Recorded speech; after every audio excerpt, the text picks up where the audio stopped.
Welcome back everyone to my channel. So today we're going to do two things split over two different videos. I'm going to show you how to make onion bhajis, and then in another video which I'll post up here, I'll show you how to make a light curried lamb burger with the onion bhaji inside, which is going to be absolutely amazing.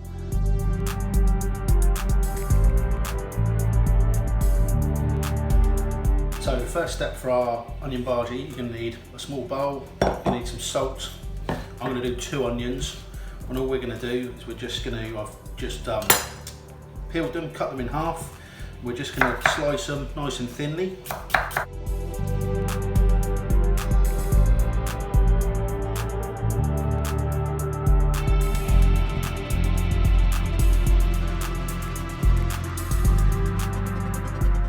And then once they're cut, we're just going to fire them all in this bowl.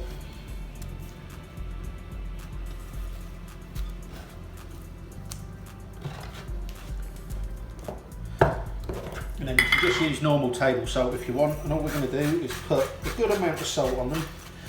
Don't be shy, a lot of it will come out afterwards, so they won't be overly salty. But for these 2 onions, I'd say a good 2 to 3 teaspoons of salt.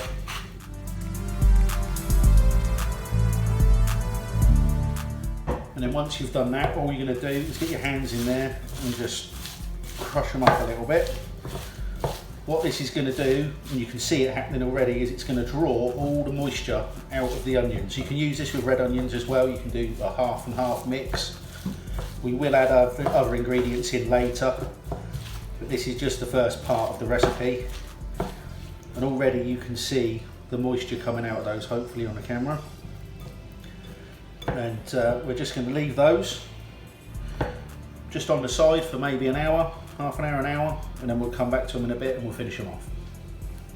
So onions have had maybe half an hour on the side. They've all started breaking down. You can see that they're nice and soft, and that they're like covered in liquid now, which is just all the water that we've drawn out of the onion with the salt. That's going to be our glue when we add our next ingredients to bind them all together. So what else are we going to need? We're going to need a bit of cracked black pepper, a bit of mild curry powder. If you want it spicy, go for hot curry powder. Going to need some gram flour, which you can find in all the shops. Gram flour is just ground up dried chickpeas, so it's gluten free as well, which is good. And then you're going to need as well 1 grated carrot, 4 tablespoons of chopped coriander. I've got about 1/4 of a red chilli there. I've got a thumb, as in your thumb, size piece of ginger chopped up, and a clove of garlic. We're just going to fire all of these ingredients in here, and then we'll add the gram flour to make it so that it's all nice and stuck together. So like I said, we're going to get all of these ingredients and we're just going to fire them straight in here. You don't have to add the carrot if you don't want, it's just another colour. And if you're giving them to your kids, it's another way of getting a bit of vegetables in them. Then what we're going to do is put in 5-6 twists of black pepper, maybe 10. We're going to put in a couple of levelish teaspoons of curry powder. That's going in, and then we get our garam masala ready. So I would have 1 hand for mixing and 1 hand for adding the garam masala. So you can put gloves on if you want. So first of all, just get your fingers in here. I could have probably done with a bigger bowl, but never mind. And you can add any other veg into this if you want. Just grate it up so it's nice and small, and you'll have mixed vegetable bhajis. So that's all combined together, and now we're just going to add gram flour, 1 couple of spoons at a time. You don't want to add so much that it goes too dry, you just want enough so that it sticks together and really scrunch it together.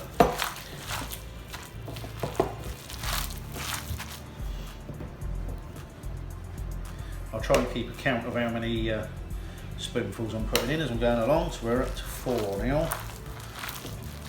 All the ingredients will be listed below down in the description.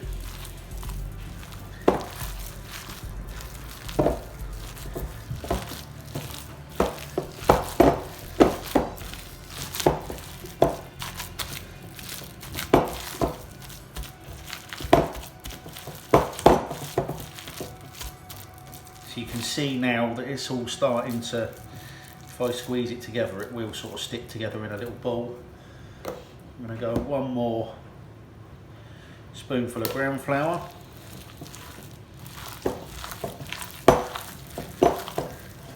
It is a bit of a messy job, but it's well worth it.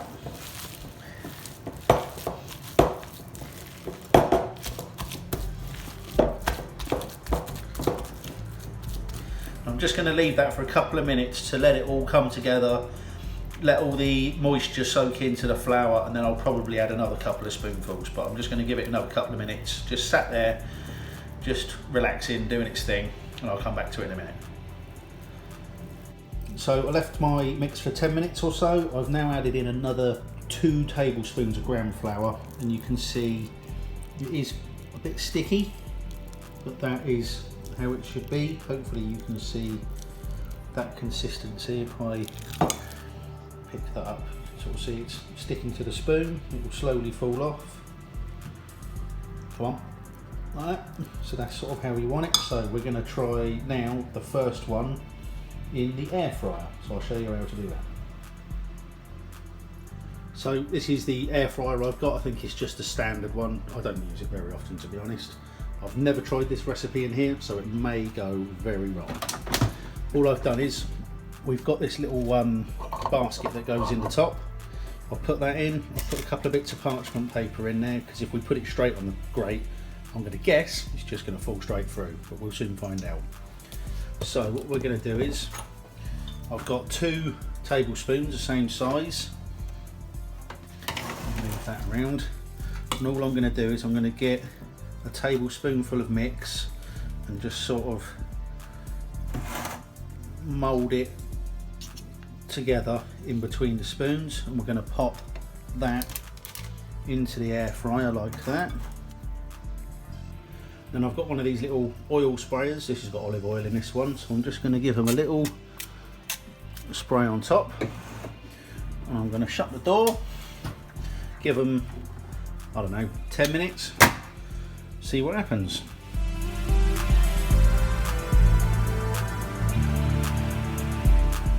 Something I forgot to mention was I also added in just under a teaspoon of baking powder. It's not traditional in the recipe, but I find when they start cooking, it helps them puff up a little bit and they're not so heavy and dense. It lightens them up a touch. If you don't put it in, it's not a major issue. The ones that are in the air fryer don't have any in, but the other 2 sets will have. Right, and the second way we're going to try is I've got a frying pan with maybe 1 centimetre of oil in, and the same thing again, get your spoon, but you can just pop it in like that and they'll start frying. Remember, once you've got your frying pan up to temperature, then turn your heat down, otherwise it will just keep getting hot and you don't want it bursting into flames, worst case scenario. We're just going to give those a little fry for a couple of minutes on each side, and then we'll pop them onto a tray and fire them in the oven as well.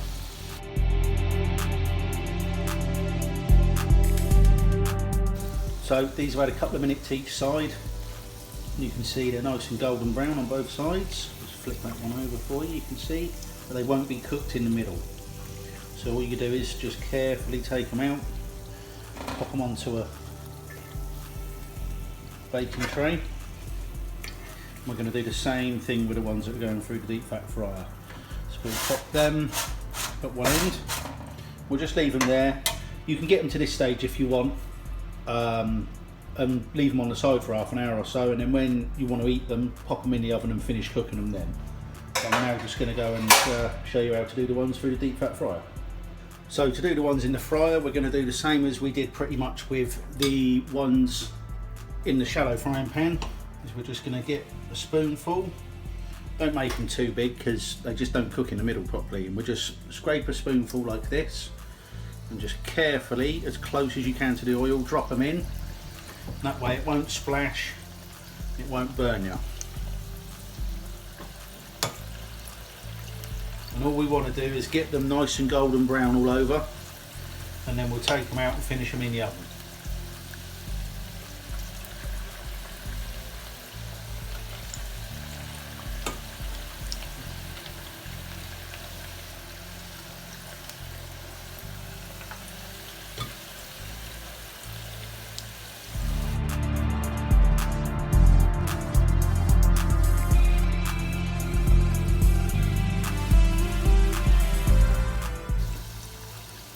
So these ones have had 4 minutes now, I suppose. They can come out. We'll just leave them to drain for a couple of seconds, and then we will bosh them onto the tray with the others, just to do our little comparison.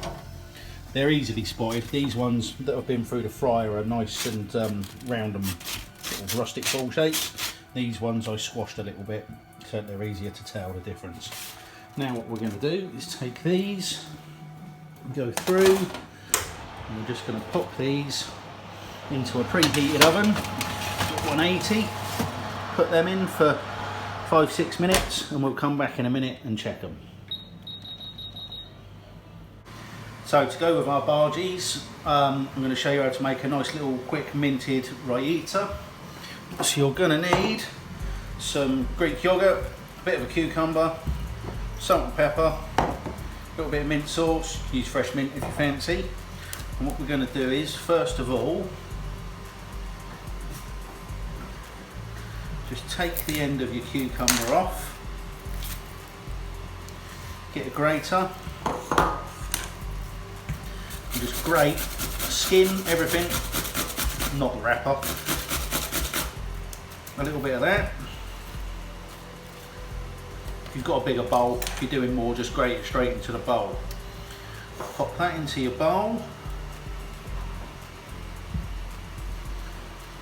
Then get your tub of yogurt. I'm going to fire that into there. I'm going to use some of this to go on some minted lamb burgers as well that I'm making today.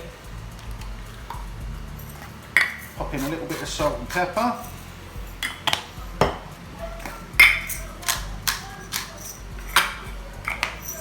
And a little bit of mint sauce.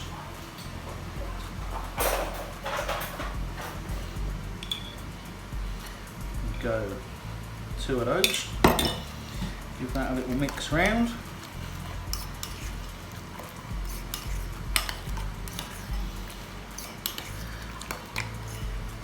Now if you want it yellow, like you get sometimes from takeaways, add a little bit of turmeric in, or if you want to be an animal, put some yellow food colouring in it. I'm not overly worried about that, so I'm just going to leave that as it is, and that's that, job done.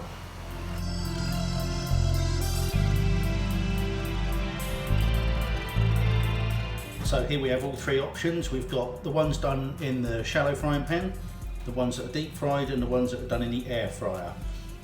Now the 2 that were fried in oil both look fairly similar. The ones that were done in the air fryer look a little bit dry on the outside, but we'll break into them and see what they're like inside. So the ones done in the frying pan, you can see, hopefully, let me come round, you can see that they are inside all nice pillowy soft, you could call it. And then also you can say the same for the ones that come out of the deep fat fryer, all nice and cooked inside. They're not all stodgy and horrible, absolutely lovely. And then the ones that come out of the air fryer, like I said earlier, this is my first time doing them this way. Inside they are, well, they didn't have the baking powder in. If they did, they would probably be a little nicer. I mean, they taste okay because they've all got the same ingredients in, but aesthetically they just don't look as appetizing. But if you want them and you're on a diet or watching what you eat, then this is definitely the way to go. Just serve them however you want, with a nice little bit of sweet chili sauce or mango, or the reeds that we made as a little snack, or as part of a meal. Hope you enjoy them.